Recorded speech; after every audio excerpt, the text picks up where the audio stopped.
The following program contains materials that viewers may find disturbing. Viewer discretion is advised.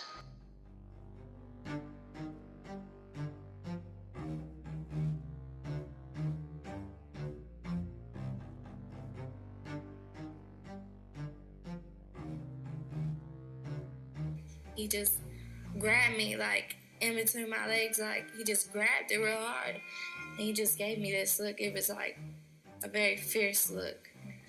And it just sent these chills up my spine. I'm thinking he's gonna hit me or do something like that. But then he rolls over and reaches, like, he's reaching to the side of the bed or something. So I'm thinking, no, he's not finna hit me. He's finna get a gun. Mm-hmm. And what did you do at that time? I just grabbed the gun and I shot him.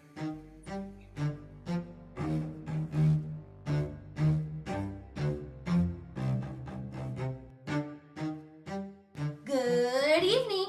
That was so annoying. All right, everybody, we're back. It's Eye for an Eye podcast. If you weren't aware, obviously you're aware, you're listening to it. I'm your host, Lisa, and I'm here with my good old co-host, Matt. Hey, guys. You're so unenthusiastic. I'm ready. Yeah, I was waiting here for you to for finish. episode 10. Now, this is going to be, we're not going to talk about who it is yet because we have some shit to talk about first.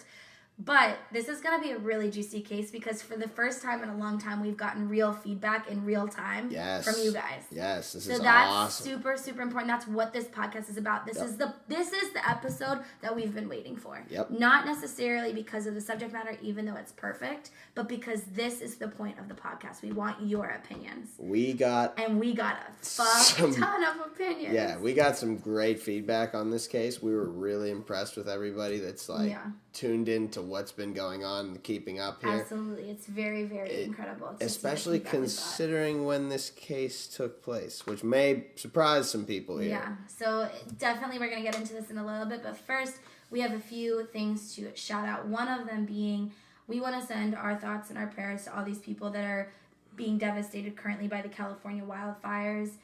It's all people, everywhere affected by climate change. Yep. We're sending our thoughts and prayers to all of you. The whole planet. Yeah, honestly. LA right now, everywhere else all the time. Mount Agung in Bali, Indonesia, the people affected by the volcano erupting. We're sending our thoughts and prayers to you. We just want you guys to know we're with you, and obviously that's not very relevant to this or heartwarming or anything to uplift you, but we want to send our good thoughts and prayers along with. It's just so sad. It makes me fucking sick. Yeah.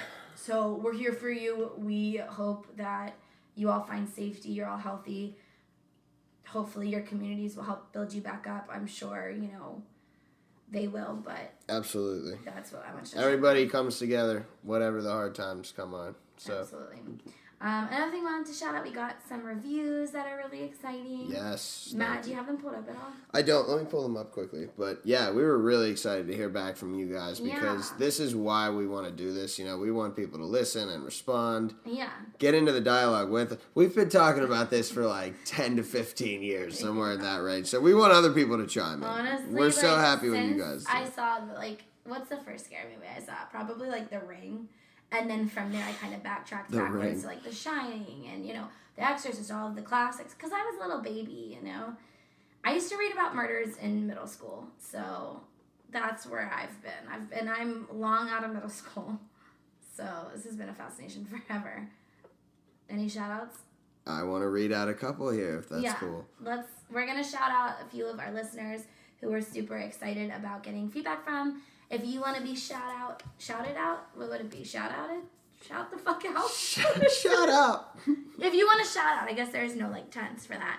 If you want to shout out, we'd be happy. Just give us a comment, review. Definitely subscribe if you're interested in what we're talking about, especially with this case because it's blown up in the media recently. So Matt, take it away. All right. Awesome. Thank you, Lisa. So we want to thank a few people here. Are we reading these right now? Am I going to read out a couple of these? Yeah, read out a couple of them. I want to thank Johnny Appleseed, 33. I appreciate the shout out, Johnny. Jess Patrick, we want to thank you as well. Your review on the Michelle Carter episode was really enlightening. And she actually gave some insight for that case. Exactly. That's why I was really grateful to hear back from you. Because honestly, we want people to do that exactly. Chime in. She's and then the first feedback. one to actually give us the feedback. That's a great point. That we used in the show. Yes. So congratulations and thank you again. And ALH5523, who I'm pretty sure I know who that is. I think that's my friend Angela. So thank you, Ange. We appreciate it. We love you. And Crime Watching, who actually we don't know who that is. Yeah. So we're really glad to hear you chime in. So give us a shout out. Yeah, follow us on Facebook. On our show. We'd love to have you. Hopefully one day we'll actually have you on the show. That's, like I said 1,000,000 times before, the point. Yeah. One of the reasons we're so excited for this episode is because we are going to be talking about a real life situation along with the case. Yeah. Pretty kind of like a guest star without them actually being. They chose not to speak themselves on the show, but they definitely gave us so much insight that they give us the permission to use on this episode, and it will definitely provide some wild insight. Yeah, we'd like her to remain anonymous, but we want to 1 million times over thank her for everything that she's given us today, because it was so enlightening for Lisa. Now, I was sitting at work same. Yeah, couldn't even focus. Like, it was absolutely... on lunch when the conversation started, and I just didn't want it to end. Yeah, couldn't even focus on my job today, guys. So. It's just really interesting because it covers the same subject matter we're going over in the case we're about to talk about. And hearing a first-hand account of someone who's gone through something very similar to the case we're talking about definitely gives more insight on the thoughts and feelings, what goes on when you are in that situation yourself. And that's really important, I think, to hear, especially with this case, because there's a lot of back and forth, like, okay, what happened here?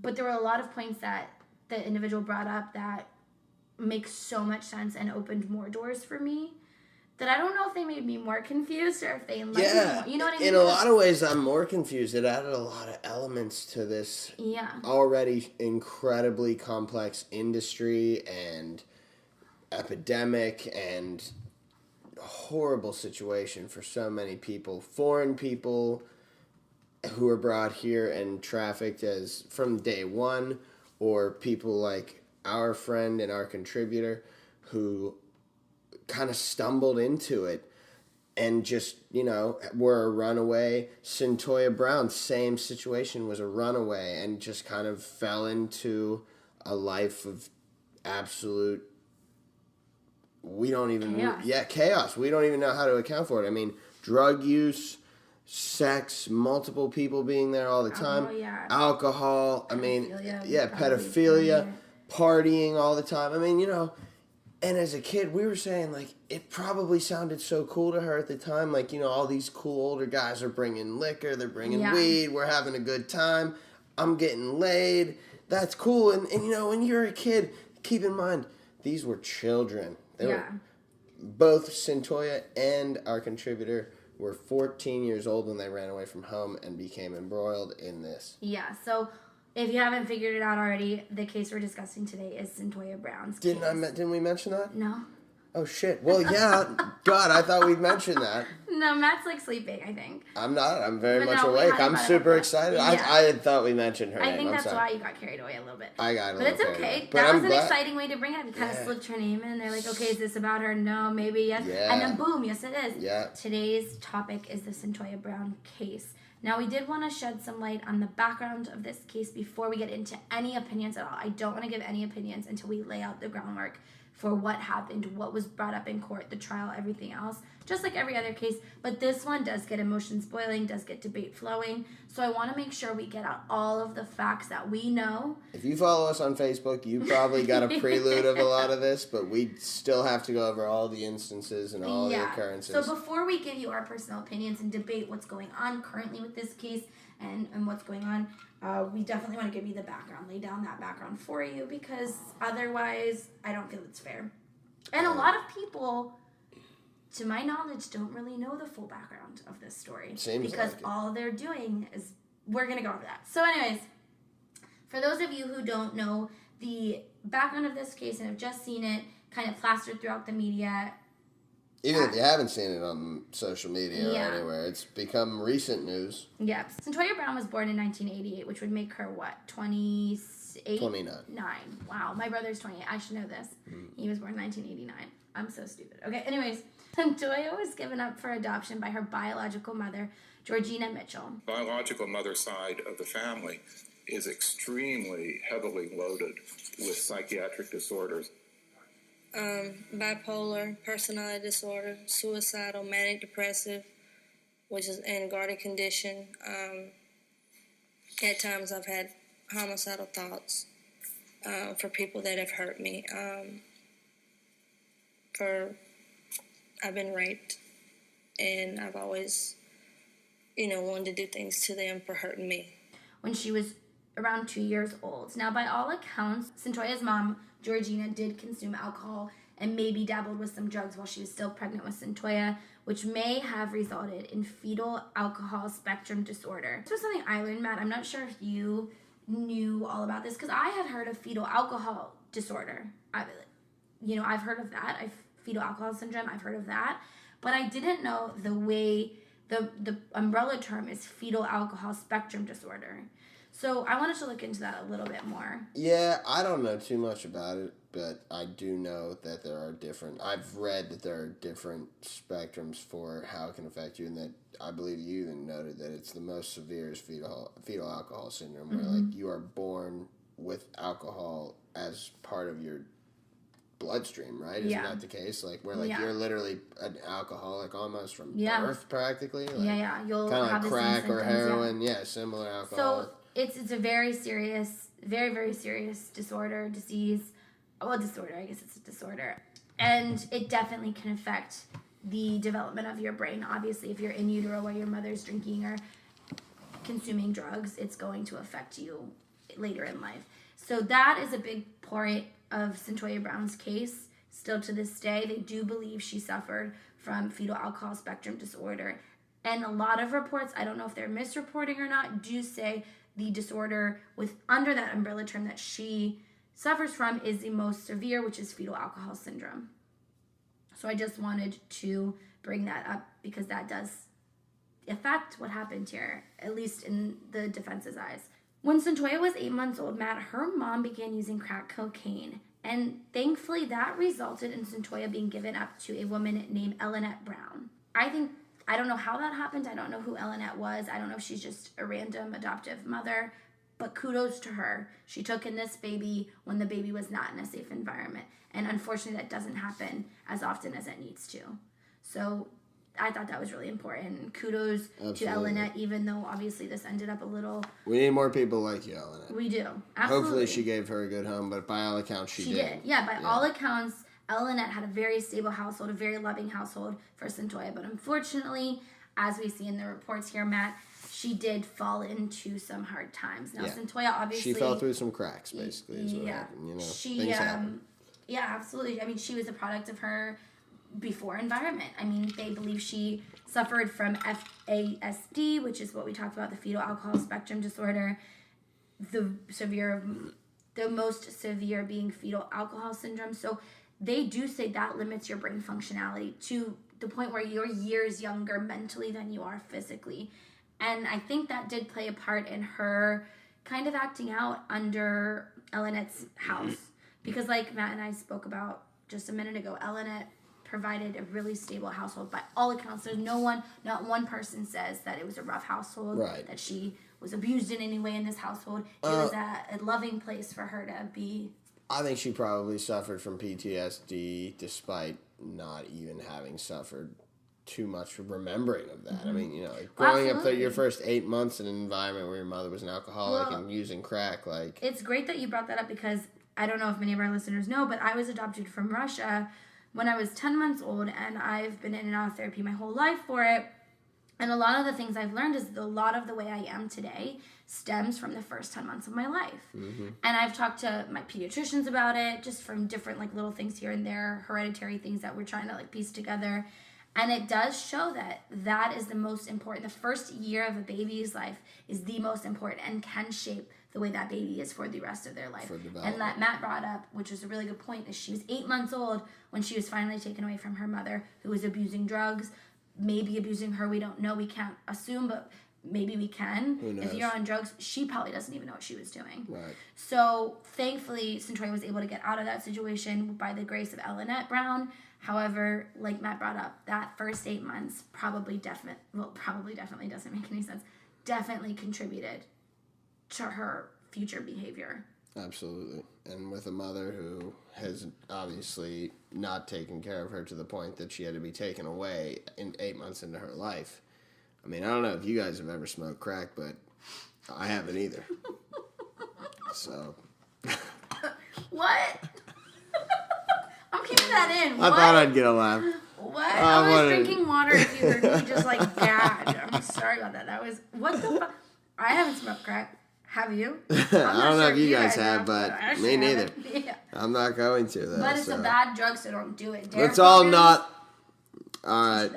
So, by the time, though, it was 2004, at this point, she's already around 16 years old. Well, a little. Because you can do math, because I can't. Yeah. I mean, she was a little younger, I think, when she was 15. Right, she was like she started running. 2007. She started running away when she was 14, I believe. Yeah, so when she was 14 years old. So like around 2002, then she's running away. She's getting into a bad crowd, obviously, hanging out with people who are older than her, using drugs, drinking. Through all of this, she met a 24-year-old guy, so he's 8 to 10 years older than her somewhere, named Cutthroat. No less. Who I want to see if I can find his real name, but go on. Yeah, if we find his real name, I'm still calling him Cutthroat. What a thug. What a piece of shit. Who eventually began physically and sexually abusing her, and started pimping her out, forcing her to commit terrible sex acts and being a prostitute for him. And apparently she was under his thumb for a couple years, right? And 2 years, yeah. Like Matt was touching on, she met a 24-year-old when she was out on the run, doing drugs mixed up with the wrong crowd, and he was named Garion, Garion. Garion. How do you say things like that? Jarian. I don't know. Whatever his name was. Jarian Cutthroat McLaughlin was his name. McLaughlin? No, it's like McLaughlin. Yeah. McLaughlin. Sarah McLaughlin. I was like, probably where are you going? Because we'll be sued. Yeah, I'll make it spell out. I'll like fuck it all up. All right. Basically, she met a 24-year-old named Garion Cutthroat McLaughlin. I don't fucking know how to pronounce his name, and I don't care because he's a shit. Who eventually began physically and sexually abusing Cyntoia, eventually forcing her into prostitution and what we later found out was considered sex trafficking. Mm-hmm. Now, this obviously no bueno, horrible, horrific abuse. Obviously, for an already fragile woman. Yes. I mean, girl. I guess at this point she was not, young woman. Yeah, girl. So, she was a girl. Yeah, so definitely a horrible place for this girl to be, especially given her background. And this led us to some pretty wild situation, which is what we now know this name for. Yes. So Matt, basically, on August 7th, 2004. This is from Brown's testimony, by the way, in the court documents. This is not based on like what I think happened. It's what the court says happened and what Cyntoia said happened. And an affidavit from the detective, I believe, also. So, on August 7, 2004, Brown testified that she was solicited for sex by a 43-year-old man named Johnny Mitchell Allen. So, Cyntoia met Johnny at a Sonic parking lot, and they ended up driving together back to his house. During that time at his house, Cyntoia said she saw a gun cabinet in Allen's room.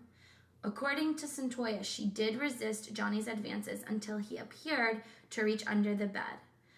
That's when she said that she believed, and I quote, he was gonna get a gun or is gonna do something to me. Fearing for her life, she proceeded to take the gun out of her purse and shoot Allen. So she came with the gun. She did not take one of his, according to the testimony. Right. She then left Mitchell's residence, taking his pants, which did contain his wallet, took her, I think her gun, I don't know if she stole his guns, but maybe his guns, and his car and drove to a nearby Walmart where she got picked up by one of her friends, for lack of a better word. Somebody. Later, she was arrested. I believe it was that day or the day after Alan's body was found. When you walked up to the Sonic, who approached you? A man in a white truck.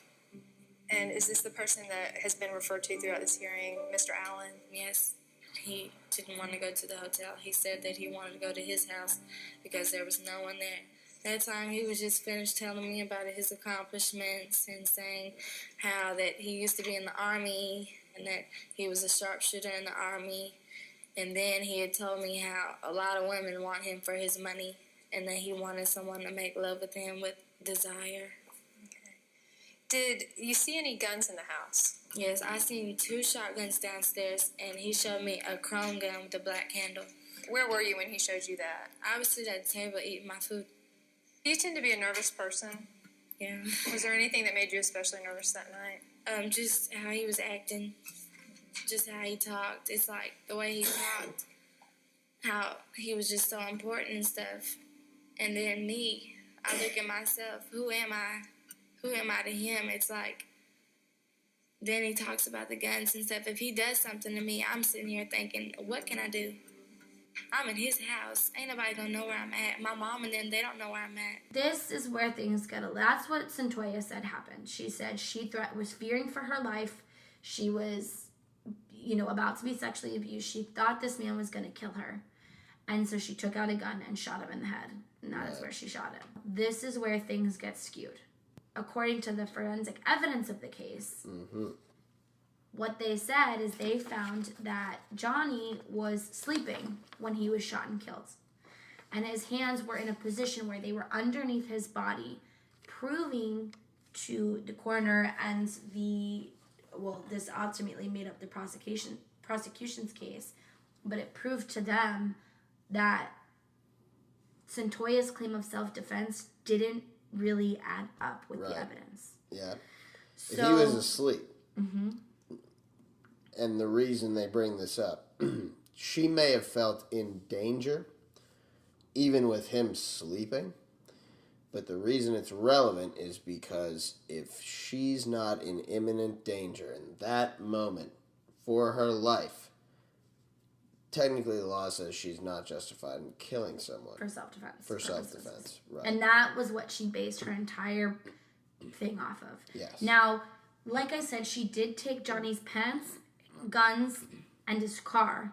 And so the way that when this went to trial, the way it was brought up was that it was a robbery gone wrong. Right. The way the prosecution framed it was that Cyntoia was sent to this house to steal money from this quote-unquote client, and it either went awry or she was told to kill him. Yes. So those are the two kind of conflicting stories of what happened. Cyntoia says it was self-defense. She believes she was in imminent danger and he was reaching for a weapon to hurt her because she was refusing his advances. And evidence and the prosecution side say, no, he was sleeping, you robbed him, and then went back to your pimp. So you felt like if you tried to leave, he would harm you. Right.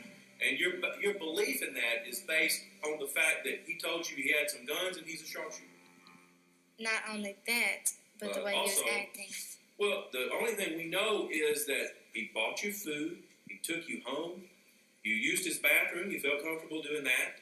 You ate with him, you felt comfortable doing that. You sat on the couch and watched TV with him, you felt comfortable doing that. You got in the bed and at least one time went to sleep while he was there. You felt comfortable doing that. I never went to sleep. There doesn't make sense that this was self-defense because you weren't in an imminent danger. That's what was the conversation at trial. Now, Matt brought up a good point earlier. This case is back in the news right now. It happened in 2004. Yeah, this case is 14 years old, almost. Okay, so Matt, what happened at the trial? At trial, she was sentenced to 51 years with the possibility of parole after serving, I believe, 40 of those years. So when she turns 59, she is eligible for parole. What was she charged with? She was charged with 3 different things. Oh, did you say that already? I wasn't. No, I did not. And that's relevant because what she was charged with is the reason she was sentenced so harshly. And I'm glad that you said it. In the commission of a robbery, she murdered someone. That's how the prosecution framed this. Now, why that's relevant is because first-degree murder and first-degree felony murder are 2 different charges. And in the state of Tennessee, whether you are a juvenile or an adult, if you commit first-degree felony murder, you are charged as an adult. And that is one of 25 states. It's split right down the middle, according to some research I've done. It's 24, but basically 24? right now. Okay, sorry, my apologies. 24. It might be 25 now. Maybe it is, yeah. Of this. Right. We read different accounts, things we don't know. And it's a law, though, that if you're committing first-degree felony murder, which that, and for those of you that don't know the distinction there, I'm sure most people do. Yeah. No, well, yeah. I didn't know the distinction between first-degree murder and first-degree felony murder. Right. Because I didn't understand that felony differentiates, or that you could be charged with both at the same time. Exactly. Because you figure, like, you would think if you're just, like, not in law school. Well, a lot of times, it's just like a blanket, like, oh, murder is murder. A lot of times, though, they'll charge multiple things, like they'll charge for murder and manslaughter, because if they don't want to convict of murder, there's a chance they'll be convicted of manslaughter. That makes sense. Now, they could also get convicted of the whole fucking boatload in this case. And it seems like Cyntoia Brown was railroaded to me a little bit, because only in the fact that they could have charged her with first-degree aggravated felony murder for robbing someone and killing him, not tacked on the extra murder charge, because she probably still would have been found guilty of one or the other, although they probably took the chance thinking that maybe they don't want to sentence her to life in prison. Yeah. So I don't know necessarily what Tennessee's statute for sentencing is. If anybody in Tennessee's listening, give us a shout out. We'd love to hear it. Shout out to my cousins in Tennessee. I love you guys. But I would be curious to know, because actually, if it's like a time period where it's life in prison without the possibility of parole, or if there's a time period you can serve 40 years, for example, and then be eligible for parole, and if they tacked on more for her 51-year sentence, I don't know. So if anybody does know, Google. We can probably figure it out. But somebody could shout us out. We'd just love to hear from you. So yeah. Basically, she was charged and convicted on all 3 counts. She was convicted on all 3 counts. Yeah, more robbery. She robbed the keys. No. She took the keys. She took the car. Yeah. She took the wallet and the pants. She took his pants. Didn't even leave the man the pants. God, but he doesn't deserve his fucking pants. Let's be real. Who? The guy that was killed. Why? Because according to reports, he was buying a minor for sex. Oh. I thought you were talking. I was like, why would she steal his pants though? I wasn't connecting like she doesn't or like he doesn't deserve the pants. I was just like, why would she steal his pants? Like, you think they fit her? Like, yeah. I was like, what's the point of stealing the pants though? Like, that's what I was getting. I was like, I don't understand that either. I know that his wallet was in his pants pocket, so I don't know if she was just like, fuck it, I'm gonna take the whole pant. I have no idea. She might as well tuck him in. Maybe, tuck him in half. Maybe she just grabbed the pants and ran. ran. Might as well tuck in his whole lower torso with her.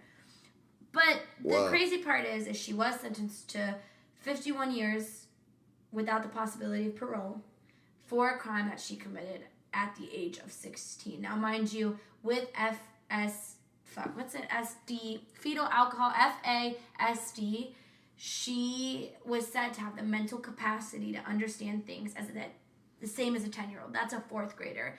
Now, if you heard of a 4th grader committing this crime, I don't know. What would you think? Couldn't even fathom. If a 4th grader felt that lost to have to murder somebody, I would have been like, let them go. Give them help. Let them go. So 10 years old. The reason this case has been brought back up after 14 years. Keep in mind, Cyntoia has been incarcerated since 2004. Her arrest in August 2004. Now, the case first met widespread attention after the release of a 2010 documentary called Me Facing Life, the Cyntoia Brown story, which I implore all of you to check out. I have not personally watched it yet, which I do need to. We just got so excited about releasing this episode. We wanted to record it, and I didn't really have time in between then and work to watch this, but it does seem like a very interesting documentary. I did get a lot of snippets from it, and I did do a lot of research on the background of that story and what it's based on, which is obviously this whole trial. Hold on, who's Bone? Hell no. Okay, who's Bone? Is it relevant who Bone is? Well, yeah, because the reason she's back in the spotlight is because they began re-representing her pro bono case the same year after seeing the documentary. So whoever Bone is it relevant? Bone is. I don't know. I thought you were like quoting somebody. I was like, does it matter? Like, just read the damn quote. It was thrust back into the spotlight because her story somehow found its way to Rihanna, who then in turn posted an Instagram post, which I want to read to you guys. I'm sure a lot of our listeners are up on the news, are really big on true crime, and so have already seen this, but I wanted to read it just in case for the few who have not or are not as familiar with the case. There's millions of followers that got this at least put out there to them. Millions and millions. Yeah, so it's relevant. And she's not the only celebrity who's spoken on, which we'll talk about in a second. Exactly. So Rihanna posted on her Instagram and on her Twitter a picture of Cyntoia Brown sitting in her orange jumpsuit, looking pretty sad, and it says, "Imagine at the age of 16 being sex trafficked by a pimp named Cutthroat. After days of being repeatedly drugged and raped by different men, you were purchased by a 43-year-old child predator who took you to his home to use you for sex. You end up finding enough courage to fight back, shoot, and kill him. You are arrested as a result, tried and convicted as an adult, and sentenced to life in prison. This is the story of Cyntoia Brown. She will be eligible for parole when she is 69 years old." So it was 69, not 59. Oh, I'm sorry, 69. Hashtag free Cyntoia Brown. Now, Rihanna, of course, has a huge, huge following. So then, Rihanna also put, after posting that, what I would not consider a meme, but it was a picture on her account, she basically posted alongside that, "Did we somehow change the definition of justice along the way? Because something is horribly wrong when the system enables these rapists and the victim is thrown away for life. To each of you responsible for this child's sentence, I hope to God you don't have children, because this could be your daughter being punished for punishing already. Hashtag free Cyntoia Brown. Hashtag how many more." That also caught the wind of Kim Kardashian West, who tweeted that she would ask her legal team to look into Brown's case. She said, "The system has failed. It's heartbreaking to see a young girl sex trafficked The system has failed. It is heartbreaking to see a young girl sex trafficked, then when she has the courage to fight back, is jailed for life. We have to do better and do what's right. I've called my attorneys yesterday to see what can be done to fix this. Hashtag free Cyntoia Brown." Now, in December 2015, it is important to note that Cyntoia did earn her associate's degree from Lipscomb University, and she, because of earning that degree, she is eligible for parole a few years sooner, and that is important to let you know. Let everyone know. You all right? Let's talk about it. All right, so young girl, two sides of the frame. Now, I read to you, Matt, the posts from Kim Kardashian West and Rihanna. Now, a lot of other celebrities retweeted the picture and that quote with the picture. I don't really think many added too much more to it, but basically around the same thing. Free Cyntoia Brown. Where's justice? Yeah, a lot of people were basically framing it as, how is this possibly happening where this girl... And LeBron James was one of the people. I mean, there's athletes, there's actresses, there's singers like producers, executives that have mentioned this case. This case happened 14 years ago, guys. And it's just in 2017 being thrown through the spotlight at lightning speed. Yeah. And it's interesting to note, now, I might get some shit for this, and I'm just trying to play both sides of the coin because I think that's the only fair way to do this. Because I'll give you my personal opinions as well, but I just want to play both sides. It's important to know that although what is in this is reportedly, fact based on Cyntoia's testimony, it's basically phrasing it with the headline, sex trafficked girl kills abuser, gets life in prison. Yep. Now, like we talked about the case forensics and how the case was won by the prosecution team, is that this abuser was, first of all, not the main pimp, which I guess doesn't really matter, but in the prosecution's eyes, maybe it did. Because I'm sure in their arguments they said, okay, why didn't you kill your pimp then? If you're going to kill someone, why wouldn't you kill the top? Why wouldn't you kill the why person would you that's kill the been client? Why wouldn't you tormenting kill the top? And even when you killed the client, why wouldn't you go home and kill the top? Just get it over with. Because once you kill the top, it's over for you. So it's also important to remember that according to the forensic evidence, the person she killed, Johnny, was asleep.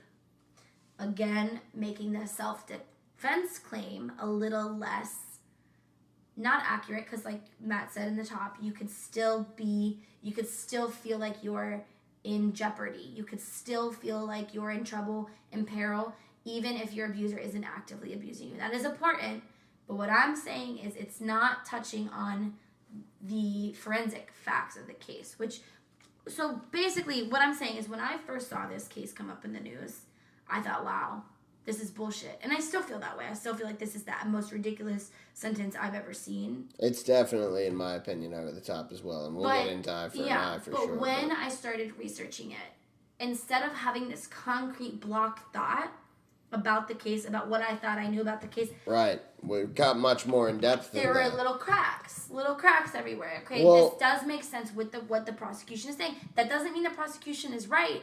For the sentence. But it does make sense how they would have won this case based on what they were saying. Now, based on what the law is. Yeah.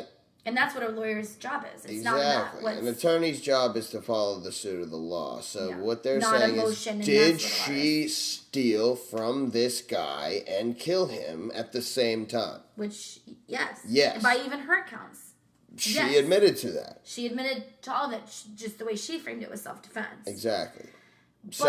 But that's where we draw the line is, what happened leading up to that was she to the point that she felt threatened up until then, and he fell asleep, and then she was like, I gotta fuck out of here. Yeah, and she just took what she could. And she took what she could and left. Which you think that's something she's probably used to. But that to me is a little bit questionable only because she went back and got picked up. Although at the same time, it opened my eyes today that you might not even realize that the person is doing it to you and trafficking you, and you're just, that's my friend, that's my go-to guy. Mm-hmm. Like he hooks me up, Well, and we'll talk about that because our friend that we spoke to regarding her experiences being trafficked, really brought that close to us. But before we get into her story, I wanted to bring up what Matt and I were talking about before we hit record, is that the way the media is portraying this right now, the way celebrities are portraying this now, both Matt and I, and I'm sure a lot of you, thought this case happened yesterday. Yeah, I thought she was sentenced the other day. I thought she was sentenced a week ago. And then when I started digging, I found, holy shit, this was 14 years ago, and Cyntoia's been in jail for 10 years. That's pretty significant. And you have to think, where were these, right doers? Obviously, these celebrities were 20 at the time, so that maybe they weren't aware, and they obviously didn't have their platform, even if they were aware. But at the same sense, it's don't you think this is a case that people would have remembered had it been thrust so heavily into the spotlight as it was happening instead of right now? It makes me wonder whether or not that would have swayed any kind of sentencing, if that would have swayed, if there were piles and piles of people saying this is absolutely bullshit. The sentence is bullshit. This was abused, trafficked young girl who was lost, confused, has the mental capacity of a 10-year-old when this crime was committed. This is bullshit. But I do want to see both sides of the coin here. Like I said, I thought I had a concrete opinion. Hell, I thought the case happened yesterday. But through my research, the prosecution's take on it and how she was convicted makes more and more sense than that. Just a reminder, that does not mean I agree with the sentencing or the outcome of the trial. It just means what the prosecution said makes sense. Now, I don't know if her defense team was the shittiest defense team on the planet Earth. Yeah, I'm also questioning how her because I defense have team. no idea. Hey, and we don't know them, and we don't know exactly what they said, but it seems to me as though there were a lot of ways to... A lot of flaws. Yeah. A lot of flaws. So, Matt, let's talk about really this case. So, I asked... This is an exciting case because I asked a lot of different people their thoughts. Like I said, it's a huge media case right now.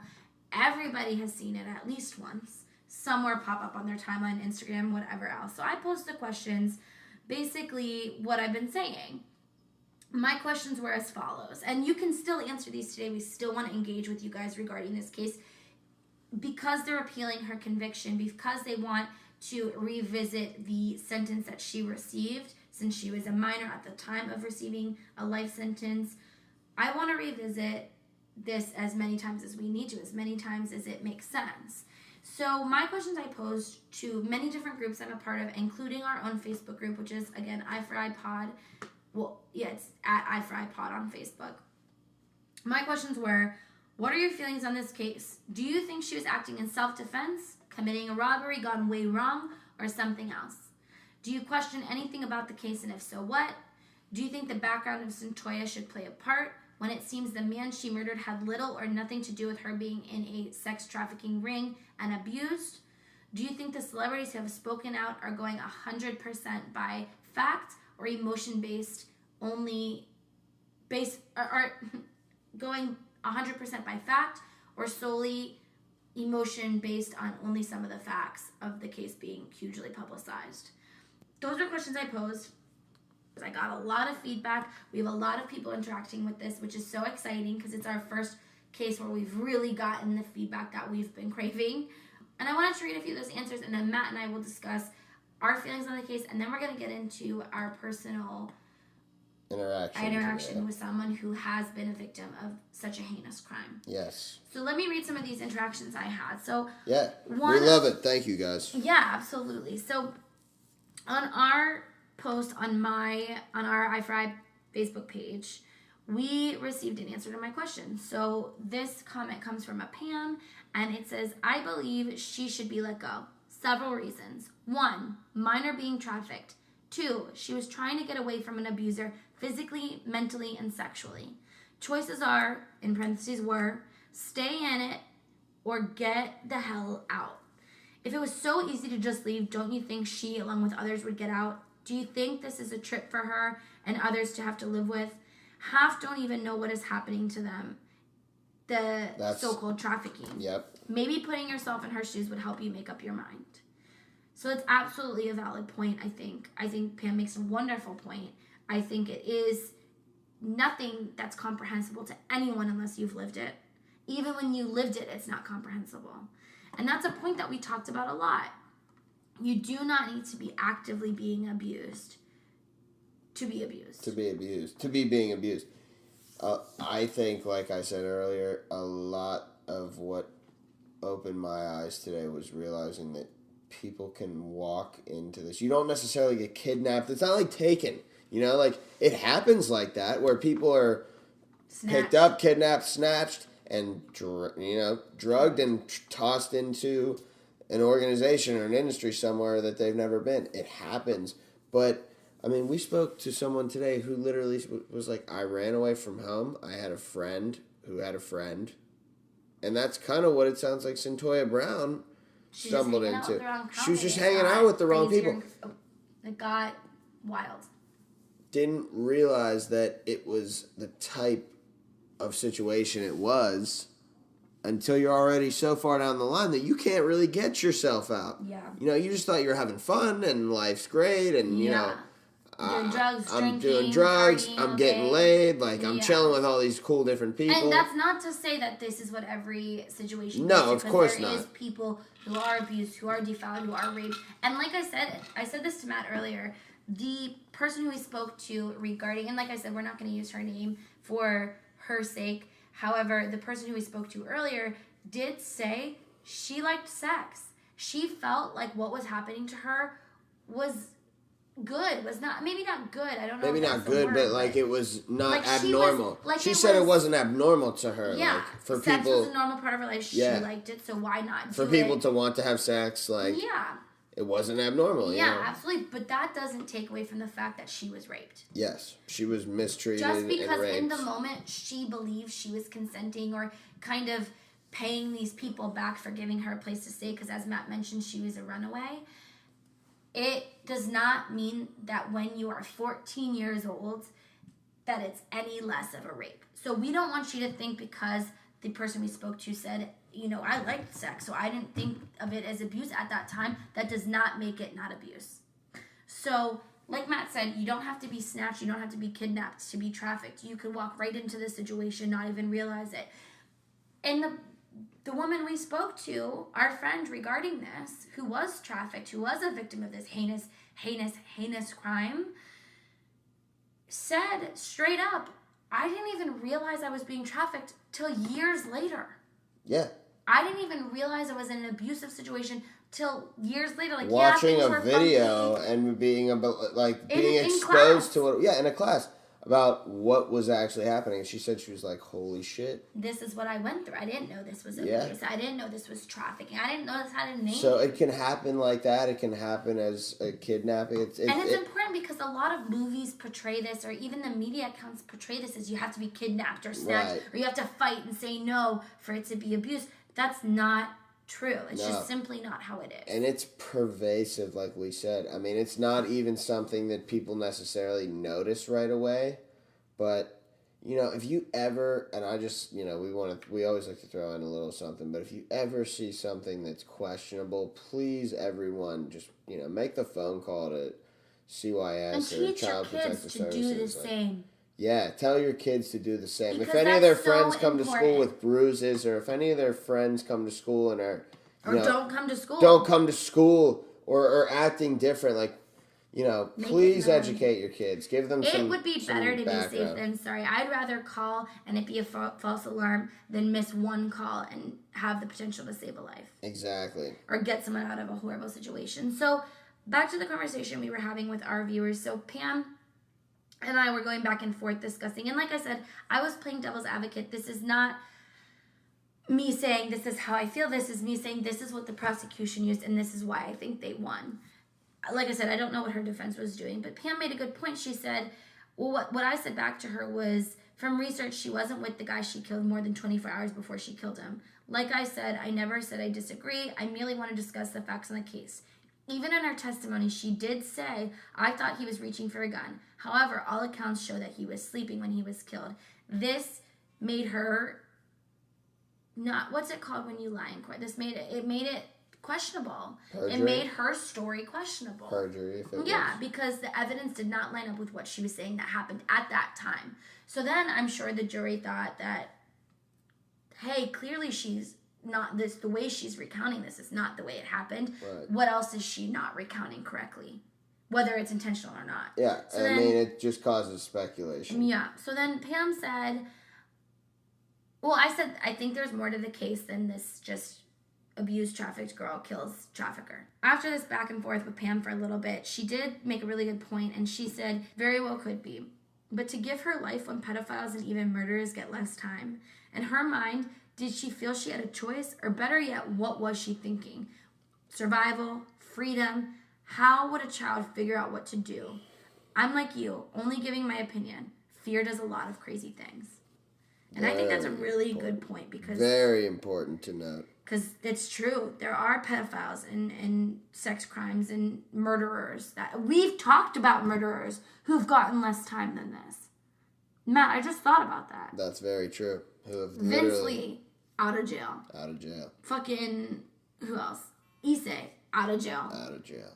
OJ. Don't even get me started on OJ. OJ, out of jail. Manson, dead. Manson, he spent the rest of his life in jail. Yeah, Fuck him. I was kidding. See you in hell, buddy. Wait, who else got out that we've talked about? I swear there was another one. There was. I can't think. Great point. Great fucking point, Pam. And like I said, I agree with you. It's a wild case. It's a wild case. It's a very off the wall case as far as, I mean, it's not a conventional case because it's not first of all, it's a child. Second of all, it's dealing with a murder robbery. So it's definitely, there's 2 felonies committed here, and that's why she was sentenced so harshly. And like I said, her story didn't add up with what? Right. And then that puts her into question.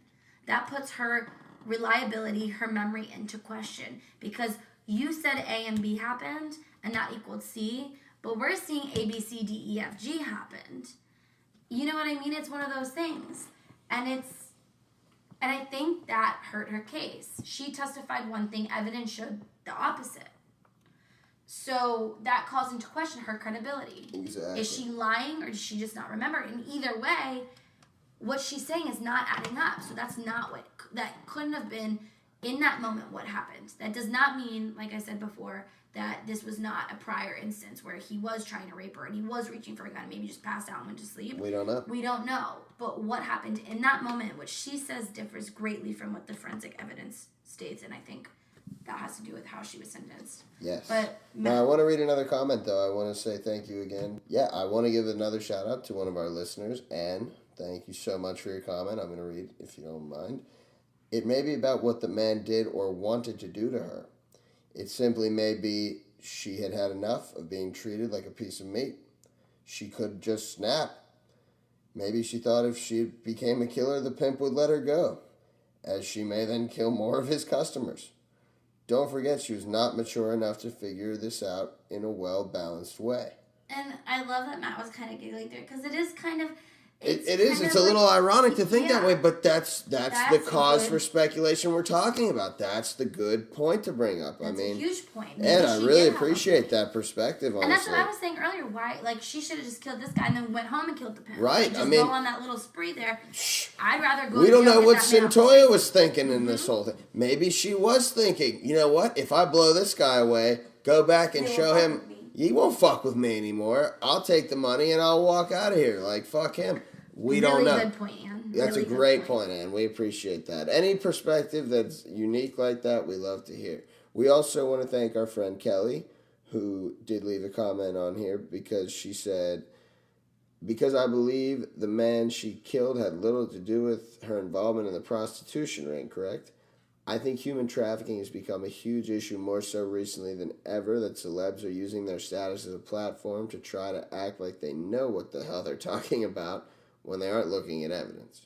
And that's another great point, because I don't know necessarily what got this whole thing started again on social media and with Rihanna and Kim Kardashian. We don't know who alerted Rihanna to this, but it could have just been a conversation like you and I have. Yeah, she might have been talking to somebody that was like, wow, yo, have you heard about Cyntoia Brown? Hey, if anybody has Rihanna's number, we'd love to I'd love to talk to her too and take her out to dinner if that's possible. So, she seen anybody? You bad bitch. Hey, if it's shoot, man. Yeah. Rihanna, if you're listening, hit a brother up. But we also got a comment from Becky, and Becky said she was a child and cruelly abused and incapable of adult decisions. She retaliated against another abuser, and then followed up with saying, the human brain is still maturing into the 20s, and some injured brains never reach maturity. And you have to think that's a really good point. She was abused. She was, an FADS baby. The first 8 months, FASD. The first 8 fads you spelled. The first 8 the first 8 months of her life probably contributed to some of her disassociation with what's right and wrong. Maybe she knew what she was doing was wrong. I don't know. But I think, and that's why we say, like, I don't know who defended her, but there are a lot of ways to look at this and say that she was in so many different places. And it seems the victims of this the young victims, at least to me, are so often not even aware that they're like, that they're a statistic. Like, this is actually happening to you. That's the scary thing. How do you help someone that doesn't realize they're being abused? I think that's why they don't come forward. And especially at the ages between 12 and 16, I was rebellious as hell. I didn't want to listen to people being like, oh, because people thought I was in an abusive relationship, and they would tell me all the time, get the fuck out of this. He's mean to you. He's not nice to you. He's not treating you with respect. He's calling you names. What are you doing? And I was just like, fuck you guys. Yeah. And I think you don't see it until you're out of it. Now I look back, and even he looks back and is like, wow, I was a piece of shit. I needed to change. And I'm so glad I can step out and see what the fuck I did. And I am so sorry that I did this to you. Straight up, we've had this conversation. So I think it's the same thing, even worse. Because you're involved in this partying lifestyle, this abuse. You're hanging out with older people. You're feeling cool. You're feeling connected, at least in some of these cases. Like we said earlier, this is not the case at all. Some of these people are kidnapped, taken against their will. But we have to remember there are victims who were not taken against their will, who did walk into these situations. And they are still trafficked. They are still victims. We do not want to make that any less, clear. These are kids. They are still victims. But like Matt said, they may not realize they were being abused. So how do we get these kids out of this? And we'll talk about this more when we're wrapping the show up. But I want to go over a few more comments we got. So I posted this in a few of the other podcast pages that I listen to because I'm such a huge fan of true crime. And there's so many true crime podcasts that I listen to that I'm obsessed with that even inspired me to make this show myself. And I posted the same question. And we had a response from Sarah. And Sarah said, from the reports I saw, she had been diagnosed with FASD, which we talked about. And she said, I would love for someone to expose this on a public platform. People with FASD are something like 70% more likely to go to jail. It would play a huge part in reasoning and impulsivity, decision-making, relation of cause and effect. And so that is super important as well. We kind of touched on that. But because all reports show that she was suffering from FASD, that's a huge part. People said her mentality when she committed this crime was like a 10-year-old. Yep. That's such a huge part, and I think that's so important. I mean, if you're 10, think of what your developmental point is at that point. What decisions are you making rationally at 10 years old? And it makes you think, if you were 10 years old and you committed this crime, people would probably be like, hell yeah, you got him, you got out of that situation. You're a hero, you're a little, and instead, in this case, I mean, I think the majority, I don't think I've seen many people that are fighting the opposite end of this case, that she should be in jail. I haven't seen many. I've seen people that are kind of like me, that are like, I thought I was concrete, a little bit of cracks, but I still don't believe the sentence is fair. Yeah. But I don't think I haven't seen anybody say, I think she deserves life in prison. Although we did hear from one victims advocacy group that said that she did kill someone. There's a dead person here. Yeah. But like Lisa said, we don't necessarily know what his status was. If he purchased her and was a client for... Well, that brings me to another comment that we got from an Elena. And she said, my understanding is that she killed a man who had paid to rape a minor. Aside from being a child rapist, he was an ex/current military and heavily armed, which I'm not 100% sure if that's true or not, but it could be, absolutely. He had been acting paranoid and erratic, and she feared for her life. I don't know, not much gray area there for me. Which I can understand where that would be like, she killed an abuser, the end. I could understand where that you would understand that. Even if she had killed her pimp, I think I'd be like, well... And she brought that up too. Elena also said, because I said the same thing. I said, I posed the question, why wouldn't she have killed her pimp? Right? Why wouldn't she kill the top of the abusers? Right. The one who gets these clients for her. That's what a pimp does. Right? So, and I hate to call them clients because this is not, I think of a client as a good, positive interaction. But in this case, it's a hugely negative interaction. But Elena made a good point, and she said, I wouldn't expect her to kill her pimp. That would be suicide. Also, wasn't the murder victim a client? And that's a good point. This cutthroat motherfucker probably was strong, probably had weapons. Probably 100% had weapons. Yeah, I mean, he was a criminal already. You have to think this is not someone who just chose to decide to traffic women. This person seems like they had some sort of experience in doing so. And clearly knew how to evade the law.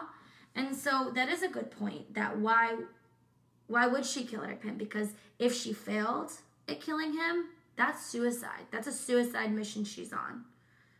Isn't that a great point? I totally agree. I'm which I didn't think about until she brought that up. No, I'm absolutely in agreement with her. I mean, in the sense that what would she do from there?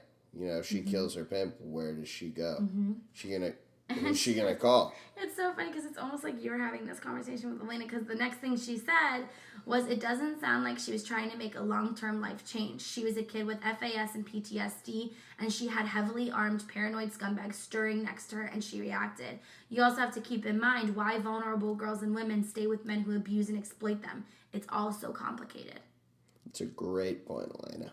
Thank you. We appreciate that. Absolutely. I think these are it's such an amazing conversation. Yeah. And this is what this podcast is all about. Absolutely. Having this interaction It's with a our horrible fans, topic, but if we don't discuss these things, it's never going to end. it will stay in the shadows forever. And that cannot happen because these people, these victims that we're talking about, and we spoke to someone today, and we're going to read a little bit, if you guys are cool with it, from her conversation with us today. Yeah, it's super, super intense and super interesting. Yeah, very enlightening. Very sad, but very enlightening. But before that, again, I want to give one more shout out because she really did offer some insight here, and it was a completely opposing point. Yeah, it was, it was kind of like the crack take. Yeah, exactly. Not the crack. That sounded weird. The crack take, but like the cracked cement take. Exactly, and it kind of is very harsh and very to the point, but we appreciate your candor, Danielle. And she says she shot a man point blank, robbed him, stole his car, and brought all the money to her pimp. I don't think she should have gotten a life sentence. I don't agree with minors being charged as adults, in parentheses, but I don't think she should walk either. I think that's a very powerful point because, like I said, when you dig into this case, those are points. You know, those are points that are important. If you see anything else you want to shout out, go for it. No, I think that was... forever. I know. I was just going to say, I think that was great because it was really helpful to kind of bring to light where the prosecution probably went with this whole thing.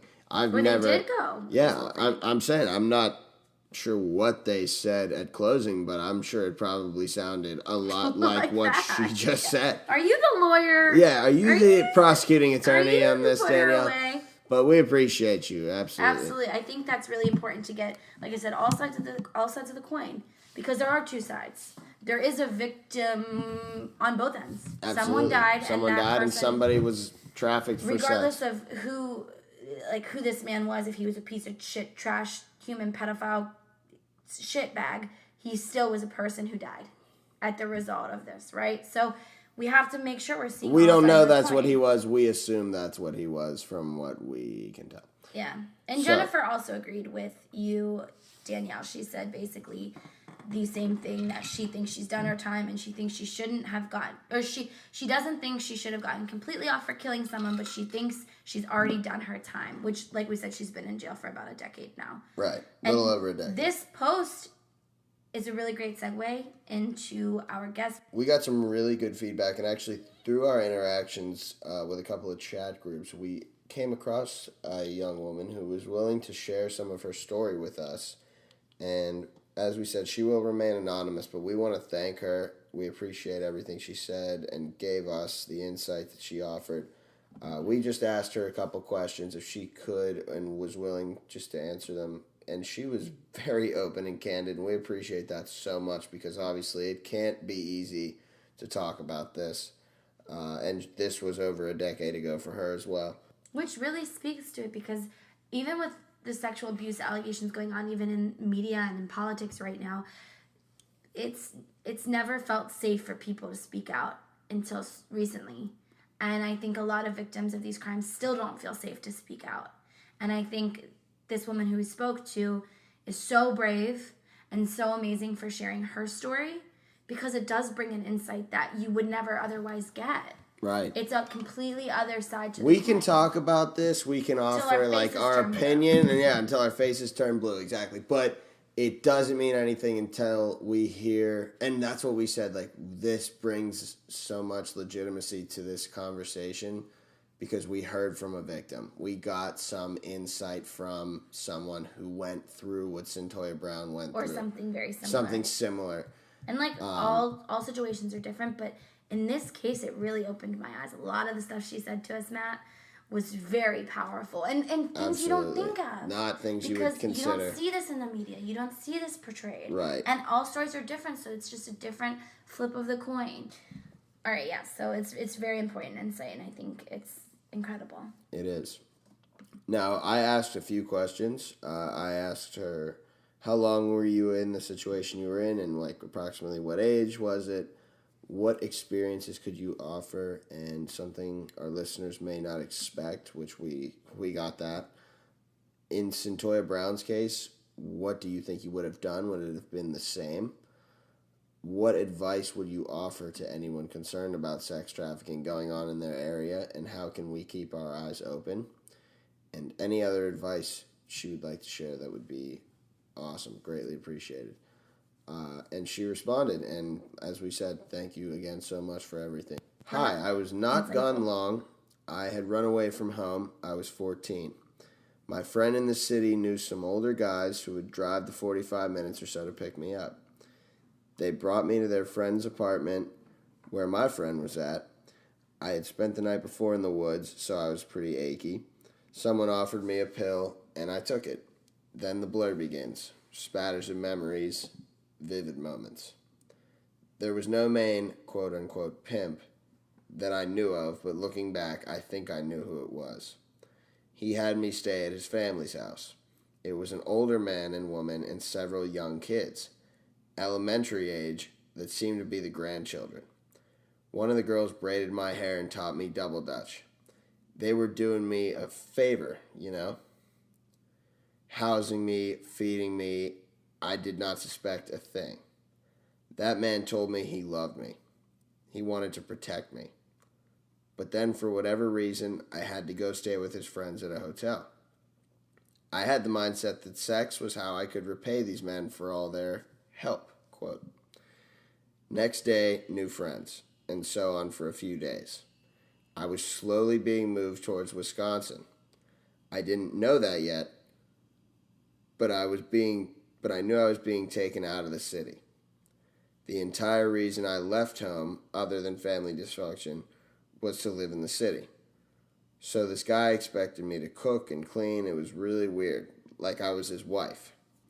I was confused, and I fled his apartment when he was gone. I saw a gas station like a quarter mile away. I went in and asked to use the phone.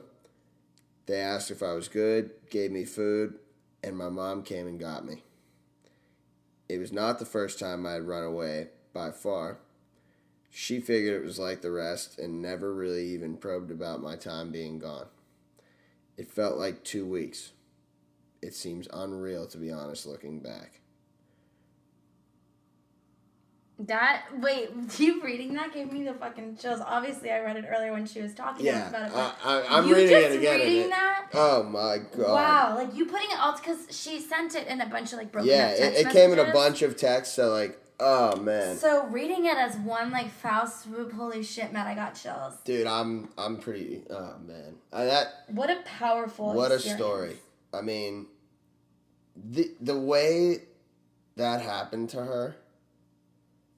And the next thing she said, and this is so poignant, like, you wouldn't even believe, runaways and homeless kids are the number one targets. That's the insight she offered for me that I truly did not believe. Runaways and homeless kids are the number one targets. We need more resources for them that don't include forcing them back into the homes they left. That is a quote from our guest, and we truly appreciate that, because that is something that we will offer at the end of this post as, hey, who can we talk to about victims advocacy and making this a more focal point of this? Because, kids running away from home and homeless kids are the ones that are being picked up, and, people don't miss them, or they don't notice them, and they go by the wayside. Them back to the abuse. Or they take them back to an abusive situation. Exactly. Her saying that was just such, like you said, it makes sense when you hear it out loud, but it's not something you think of first, right? These kids are running away from a home, whether it's for abuse or otherwise. I'm sure statistics show how many people are returned back to their home. Yeah. And how many of those people are really being abused. And then their abusers, whether it's their parents or whoever, make it seem like, oh, this is a loving environment. The system is broken. Yeah. And the thing is, for a kid in your early teens or your mid-teens, it seems cool to be like, and I think in our conversation with her, I mentioned, like, you're the young kid getting invited to the party. Like, this is awesome. I'm going to, like, she says. I'm away from home. Yeah, I'm away from home. I'm with my friends. She says, not at all. I was partying as far as I knew. I was drugged a lot. Weed, alcohol, whatever else, like. And she said she did some of these drugs willingly. Yeah, like she said she consensually, smoked weed, but drank, then there were other things that she didn't realize. The pill that she probably, didn't realize what it was. But it's amazing that, at the time, her mindset was, this is way better than being at school.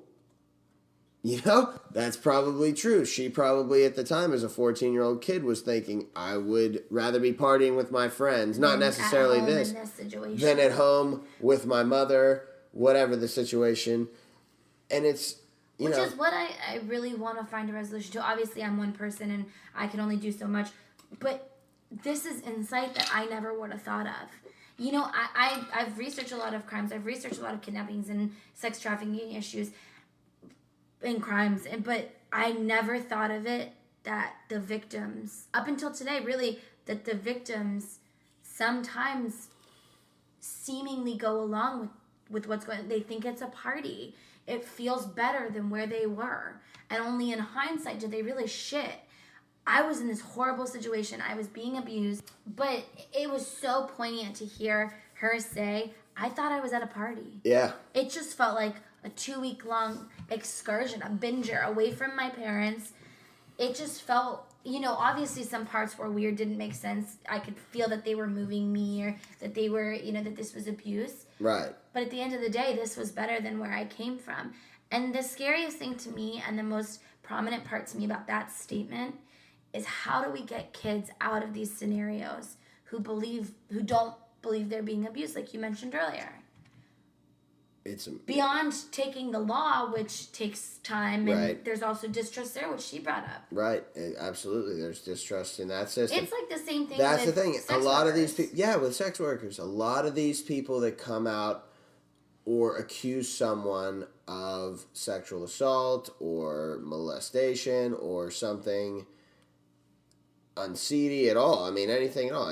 Peeping Toms. It's such a slippery slope. It's a slippery slope because you'll get the people saying, well, they're just after whatever. XYZ. Or they're just scorned. They had a problem. Exactly. She's crazy or she or drinks or this. Yeah, it was his girlfriend. It ended bad. Yeah. Things like that. And she consented, but then she took it back. That's in the the thing. middle of it. And we can never allow that to become the standard because there are people that do that and they say things like, well, that's just kind of what you get. No, it can never, ever be the standard that we say things like that and it comes off the cuff like that. And it's that's just pathetic to think that way. That point is so important. Like we said, these victims, some don't know they're being victimized. They're kids. I want to read, I'm so glad you said that because that's a perfect segue into the last thing I want to include from our guest. And this was the other really eye-opening thing for me.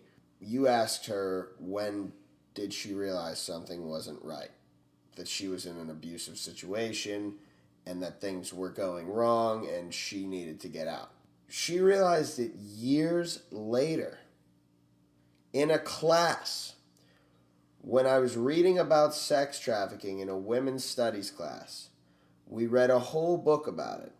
It included the shared experiences of victims and it all crashed in on me. That is absolutely staggering to me. She figured it out years after the fact that she was involved in this. How many kids are going through this right now and don't know it? It's scary. It's scary to me. It truly is frightening. And it's how do we get them out of the situation if they don't recognize that they're in a situation? If they don't recognize that they're in it. And even when they do, it's so hard to reach out for help. There's shame. There's so much baggage that comes along with admitting this, not only to yourself, but to others. And once you admit it to others, it becomes real. Right. And you become a victim. Yeah. Nobody wants to be a victim. You're honestly kind of labeled. And I hate to say that because... And that's the problem. That's part of the problem is people look at it as a taboo or as... And I don't think victims should be called victims, which I know I've called everyone in this victim, but As much as we hate to use the word, but survivor is the better word. Yeah. Survivor is the proper word. This woman is a survivor. Cyntoia Brown is a survivor. Yes. Whether Cyntoia Brown killed someone or not, she survived awful, awful experiences at a young age that most of us probably would have broken over. So I want to at least give her credit. I want to give so much credit to our guest, our contributor, because without revealing too much, this woman has built a life for herself, you guys. She gave us a lot of background. Has kids, has done so well. She still works with victims. She still talks to people sometimes about her experience. And she was so candid with us. Like, this conversation went on for like 3 hours. Yeah, oh my God. We were talking to her for hours. Like I said, I was sitting at work and couldn't focus on the fact that I have a job. You know, like, my boss is probably going to say something to me tomorrow. I'll let you guys know. He's going to be like, hey, you were on your phone a lot yesterday. Because I was literally glued to this Facebook chat. It was hard to pull away from it because I was so enthralled. I had it like in a tiny little box while I was doing work, and every time one of you would say something, oh my shit, I have to respond. Like, this is too good not to ask a follow-up. Her story. And maybe in other podcasts that touch on this same issue, we'll read a little bit more of her story. Obviously, we're never going to give away her identity or anything of the sort. We don't want to ever victimize her or put her in any kind of danger, and it's her story to tell. But she did give us permission. She did tell us we could use this story. She said we could use her story, and we appreciate that as well. Because that gives us, no qualms about it. And we will not use her name like we said, but even if she wanted us to, I don't really feel comfortable unless it's coming from herself, her voice. Right. I'm not comfortable. Not my story. But before we get into the eye for an eye part of this, which I'm sure we are. By now we've covered eye for an eye, but we still got to formalize. I think this was a pretty interesting. Like I said, it was another comment from a viewer. We got so many. Like I said, I'm so pumped about this, so I want to share as many as I can. There's just one more that I really feel is necessary to share. The others kind of mimic each other, or were longer conversations. Sorry, Matt's stretching, and it looked like he was about to kick me in the face. It's not that long. Big ass feet though, get them out of my face. Yours smell so fuck off. Yeah, you're I'm really smelling. I'm like dying over here in my own fumes. It's disgusting. That sounds so weird, but whatever. You can edit it out. Yeah, so like I said, the feedback is what I crave for this podcast. Eye for an eye. I want to hear opinions, and this is still ongoing. Just because this episode is coming to a close does not mean the conversation is over. Open and it dialogue. doesn't mean that we won't have follow-up episodes. It doesn't mean we're not going to have mini episodes. If you still want in on the conversation, want your verse to be heard, or not even, if you want to be one of these people that we just read your opinion, that's absolutely fine, and we want to hear it. And if we get enough, we'll make an episode again. We'll make a catch-up episode. This case update. This case is reviewed, ongoing. Like we said, Kim Kardashian hired a legal team to look into it. Yeah, and they're reviewing it 2018. They have a review to see if they can get her parole reduced. There you go. Because they believe that for a minor, it's absolutely ridiculous to have to wait 51 years for a possibility of review. Yeah. So like we did with OJ, though. We'll update as we go. We also have updates for a few other episodes that we did. We do, yeah. We'll update you on this. So let me read this one last comment, and then we'll get into the closing, and then we'll talk about how we feel about this particular case. Now, which we've kind of already done. So this comment's from Maddie, and Maddie, I appreciate your comment. It's again kind of the other side of the coin, kind of more of a less of a she did justice, and more of a I'm looking at the facts, I'm looking at the case, this is what I feel. So I appreciate that because it feels less based on emotion and more based on a kind of an outsider deductive reasoning. Yeah. Yep. So, not saying that the other ones are wrong or anything like that. No, I mean, there's a lot of... I agree with almost every single comment. There's a lot of validity to any contention on either side. And you can absolutely believe or agree with parts of every bit of the information we've gotten in the comments we've received. They're all valid. So, Maddie said, Cyntoia Brown probably should have gotten time. She took money and guns from the victim, which kind of takes away from the idea that she was trying to break free from being a kidnapped/captive sex worker. As a judge, I would have probably given her 60 months, so she would be released between the ages of 21 and 22. The Supreme Court ruled that teens can't get life without a potential release, even though some teens probably deserve life without parole. In parentheses, Craig Price, Tori Adamick. Yeah, I don't know. It says Adamcik. Cyntoia Brown isn't one of them. It's no credit or discredit to her. I would probably sentence most teen murderers who commit second-degree murder to 5 to 6 years. Sentencing teens for first-degree murder is or should be more of a moral dilemma for the justice system or judges. I can definitely appreciate that. And I want to look into these other cases that he named, the Craig Price and Tori Adamsick. Yeah. Adamsick. We'll look those up. All right, I do appreciate that, though, because that is the way of looking at it from the strict legal perspective. And that's the only way you can do it as an attorney, as a prosecuting attorney, because that's their job, is to look at the law, look at which law was broken. There's a dead man here. Who is responsible? Yeah. That's how it happens. And like I said, we have no idea the background of this man. We know he purchased a minor yes. for sex, and that's absolutely disgusting, makes you disgusting. We know enough to know that we probably don't like one thing about him, so if that's fair to say. So, I want to go over a few things before we give our final thoughts here. Basically, there's two sides to the coin, right? There's the side that children should not be sentenced without the possibility of parole, and then there's the side of the coin that there's no reason a child who commits a crime should have no possibility of parole for a gazillion years or at all. So the first side of that coin, a statement I found that was really, really captivating to me said that so Cyntoia Brown obviously is who we're talking about. So making her eligible for parole sooner is not about letting people walk away or not holding someone responsible for the consequences of their actions, but rather making her sentence proportionate to her age and the context in which the crime was committed, which in this case, she was 16 and abused. Mm-hmm. Sex trafficked, abused. There's no dispute in that. Yep. Nobody has come out and said, no, she wasn't abused. No, she wasn't suffering from FASD. There's no dispute in that. So that's a good point. What do you feel about that part of it before I read the other part? Well, I mean, obviously nobody could argue that what she'd been through was horrific.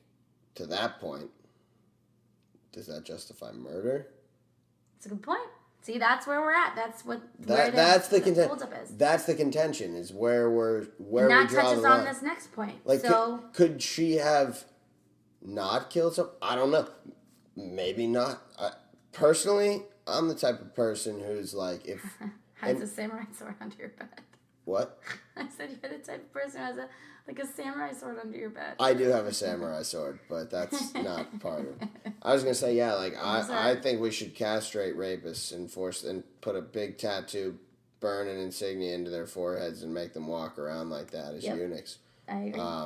So I'm like not in any way okay with anybody buying a minor for any reason. I don't care what. Or really anyone. Anyone, yeah. I mean, another thing I want to say. There's a slave trade actively going on in Libya right now. Please. It's sickening. We need to raise awareness for that. Absolutely. So anybody comment, post, share anything you see about this, and we need to do more. And we as people need to do more. We need to make... Any more. So we need to make a positive It's absolutely something that needs to be talked about more, and it hasn't been. Absolutely. We need to make strides to push this issue to the forefront. But back to the original. But what you said real quick, let me read this other part, because it goes to what you said. So the other side of this coin has been brought up by the National Organization of Victims of Juvenile Murderers. Now that's an organization, obviously, that's advocates for the victims of people who are killed by minors, right? Or who are victims of crimes committed by minors. Which I think is a very valid organization, because not in all cases do minors kill someone who is a horrible human being. Absolutely. People kill their parents, people kill their siblings, people kill their friends, there's so many cases where minors, and we're going to touch on a lot of them. I have a lot of them lined up. Actually, one of them is the next episode I have written out. It was where a minor committed a crime. A horrible and heinous crime. And they were 10 years old. So if you know who I'm talking about, let me know. Well, anyways, so they said that obviously they've sent out criticism for the advocates for eliminating life sentence for juvenile offenders. And the reason being, they say it lavishes all of the resources on convicted murderers. They go on to say, and I quote, "We are not denying the premise that teenage perpetrators are impacted by toxic stress and events in their lives, but we do believe juveniles have to be held accountable for their actions." the results are the same whether the person committing the crime is 16 or 60. So basically they're saying, murder is murder. Murder is doesn't matter murder. the age. Does not matter. And I think that's a good point if we want to flip back to our Michelle Carter episode, because we were talking, the whole episode was centered around, should she be held responsible for something? I mean, it's not the same as murder, absolutely not. And we talked about that in the episode. If you guys want to check it out, I can't remember what number it is right now because I suck at remembering the episode numbers. However, it is one of our episodes, so go backwards and find it. But that was the main point of the case is, should we be holding minors accountable for their actions? Or does it show that you can get away with quote-unquote murder? Right. Is it important to show a minor, hey, if you act erratically, hey, if you make these impulsive, disturbing, heinous decisions to take someone's life, to torture someone, et cetera, whatever the case may be. And like I said, not talking about Cyntoia Brown necessarily in this instance, but for young criminals. Does it show when they get a slap on the wrist, let out of jail, whatever the soft consequences, does that show other people, hey, I could do this I and could get away do this with it? and go, yeah. Heather whatever. Mack. Yeah. Go free in a couple of years, right? Or gosh. Could, yeah, who knows? Yeah. And so that's a really good point. There's such a, it's so hard, Matt. It's so hard to pick between, should they have no opportunity at getting out of jail to prove a point to people that crime is crime no matter how old you are, and you're not going to get it passed because you were young and seemingly incapable of understanding your decision, or are you going to be held accountable for a little bit and then let out? The law is an ever-changing tapestry, Lisa. But what do you think? I personally don't think you can go any way other than a case-by-case basis. Yeah, There's no way of saying, you got a flat, hard line, every kid or no kids, because it's just I think that's where the slippery slope is. It's under the age of 18. I mean, think about Brock Turner. He's 18. Fuck okay? that fucking turd bag. Right. I'm in His no face way. is next to the word rapist in textbooks, and so that's a good sentence. Not good. Not what I want him to be sentenced, but it's a case that I have to cover. I think you should do that one. Head that one. I have the next one I want to do. Figure it out. No, but not next. But I mean, you. Oh, at some point. Yeah, definitely, I will. But it's a case by case basis. But that's what makes it a slippery slope. How do you create a law? How do you create any laws without having so many really centimeter stipulations? Right. Because things can change by one hair. Who's to say that someone being abused for years and years and years and years who snaps and commits a murder is any better or worse than someone who was abused for a day and snapped in defense? Because the person that snapped in defense has already been out of jail. Yeah. And the person who's been abused for a gazillion years is in jail seemingly until she's 70 years old. But I'm not talking about Cyntoia. I'm talking about in general cases. Oh, yes. Where there's abuse for years versus it's apples and oranges, you're right. But it's there has to be a standard. There has to be something that scares these little kids into showing, hey, you're not going to be a Heather Mack. You're not going to get out of jail in 2 years and live the life in prison. That's not how this works. You can't kill people and get away with it. It's so hard because you know my stance. Obviously, people know my stance now, but it is case by case, which is why, even though you may know my stance on one case, it's not going to be the same. Not going to be the same for another. So eye for an eye. Yeah, let's do the eye for an eye. What do you think? No, fuck no. I think this woman now should be held accountable, but I don't think in jail. I think she has a lot of mental health issues from the FASD, from abuse, from all of the trauma in her life. I think she needs help. I don't think prison's a place for someone that needs help. She did kill someone, and she admits that, and the evidence doesn't seem to match what she's saying, but that could be for a plethora of reasons. She did kill someone, so maybe, I'd say I'd sentence her maybe to a year or two, and then put her somewhere where she gets intensive therapy, care, love, the love that she deserves. She's been in jail since 2004, right? Yeah. Oh, well, if we're thinking about it now, I think she should be out. Well, she's been in jail since 2004. Yeah. Here's my thing. So almost 14 years. Stipulation could be made that 15 years, I don't know what their minimums are in Tennessee, but 15 years in a lot of places is a minimum sentence for murder. I thought it was 25 years. No. 25 to life. Yeah, in a lot of places it is 25, you're right. But you can, I think, argue 15. Yeah. I don't know. And we did say she got her associate. She has been working hard in jail. She has been seemingly a model inmate. I mean, we haven't heard, there's no reports anywhere saying that she's caused a ruckus. There's no reports anywhere saying she's been in trouble in jail. Yeah, and we looked into it. She has not really been in the news and that would until for sure recently. be reported on, especially because her case is kind of changing laws, changing the way people view these kind of crimes and these kind of sentencing. So what do you think? Not at all.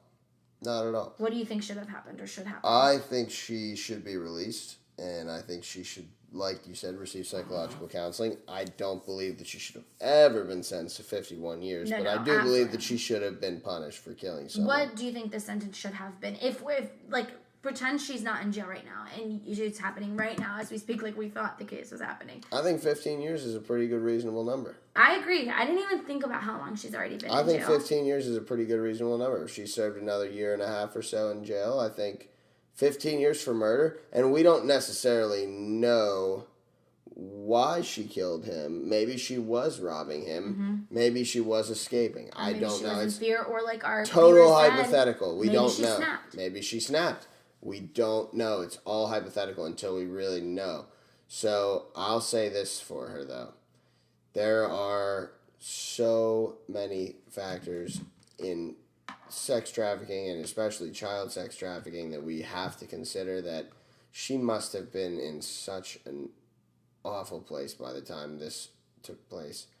I can't even fathom what she was thinking. I don't want to even know, to be honest. I do feel that she was not sentenced fairly, though, and I feel terrible that this happened to her in the first place. So I think she should be released, like I said, and I agree. I think she's done enough time as it stands right now. Yeah. Well, maybe like a year, like to make it that even 15, but I 100% agree with you. I think she does need to serve some time to show that you can't just kill people. You can't just kill people even if they seem threatening. There we are. I'm just going to cut everything I said. So this isn't just a problem in the U.S. Obviously, this is a problem all over the world, and it's the most terrifying thing I can think of because it's so prominent. It's like, what did I say? It's hiding in plain sight. Yeah, it really is. There are wealthy individuals who are making this go round, and I mean, Hollywood moguls and people who are captains of industry and foreign leaders and things, or even national leaders. We don't know. I mean, but it's so underground, but it's also so prominent. It's wild. So I wanted to go over some statistics I found. 158 countries have laws that criminalize most forms of trafficking. However, like we said, it's kind of an underground situation. Well, not kind of, it is. So sex trafficking is a lucrative industry, making an estimated $99 billion a year. Now, at least 20.9 million adults and children are bought and sold worldwide into commercial sexual servitude, forced labor, and bonded labor. About 2 million children are exploited every year in the global commercial sex trade. 54% of trafficking victims are trafficked for sexual exploitation, and women and girls make up 96% of the victims of trafficking for sexual exploitation. Yet another place women are exploited, and it's just, I mean, there's so many. Yeah. There's so many accounts of this that aren't told. And think about that. This is a huge violation of basic human rights, including the rights to bodily integrity, equality, dignity, health, security, and freedom from violence and torture. Clearly, all of these things are intertwined in sex trafficking. Yep. A lot of these sex trafficking stories tell stories of daily degradation. Yeah, what's that mean? Just absolute misery and being tortured or being so bad at speaking. Okay, of mind and body. Reports say and studies show that these victims of sex trafficking are often isolated, intimidated, sold into debt bondage, and subject to physical and sexual assault by their traffickers. Most live under constant mental and physical threat. Many suffer severe emotional trauma, including symptoms of post-traumatic stress disorder and disassociation, and they are at greater risk of contracting sexually transmitted infections, including HIV/AIDS, and many become pregnant and are forced to undergo often unsafe abortions. So that is just a little bit of background there. We're going to leave you on this note. So, let's play the game.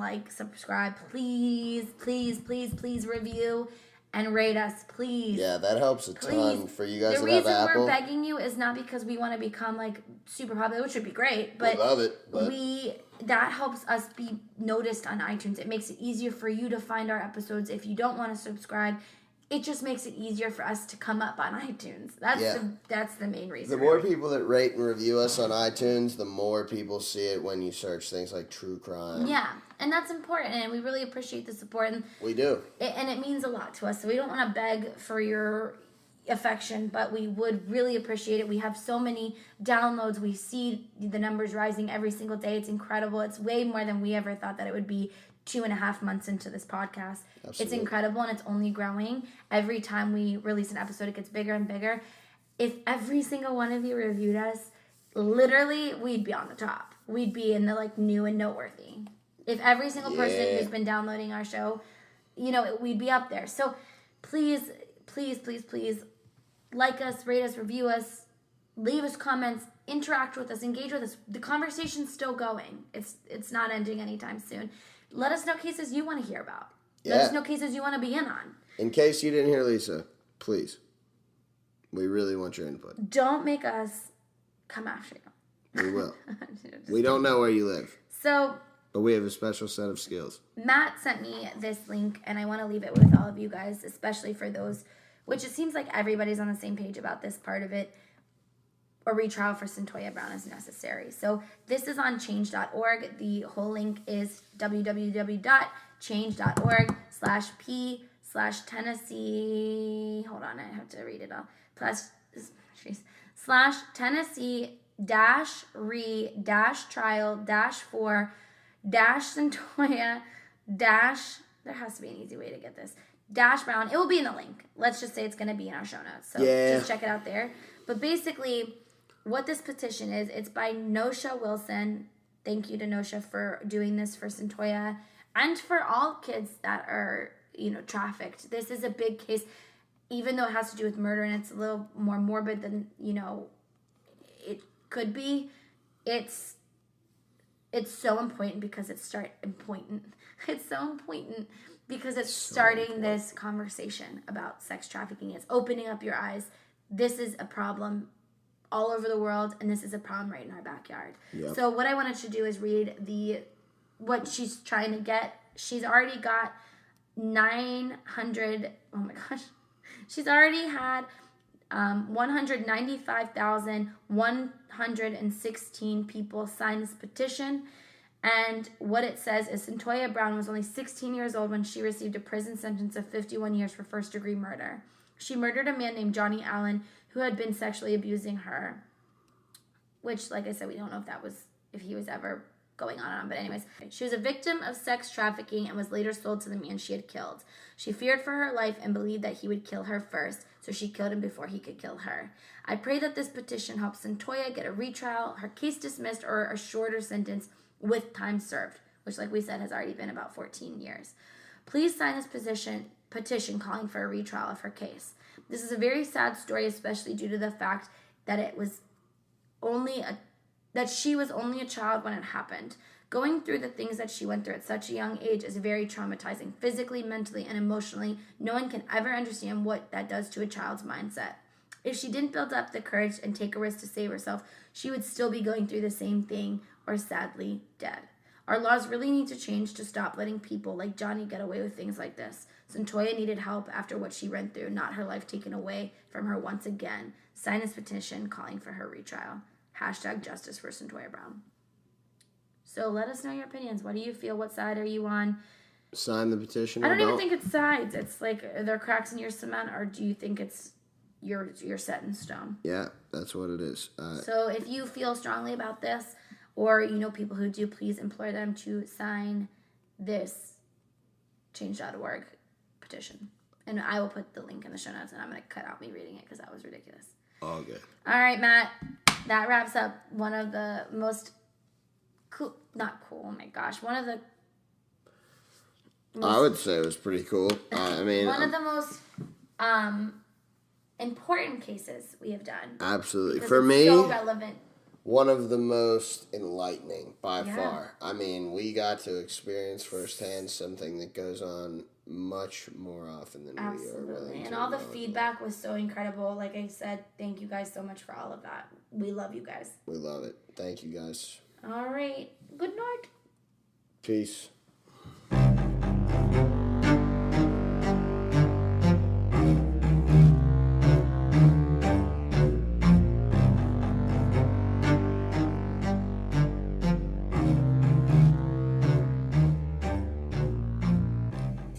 August 6th of 2004.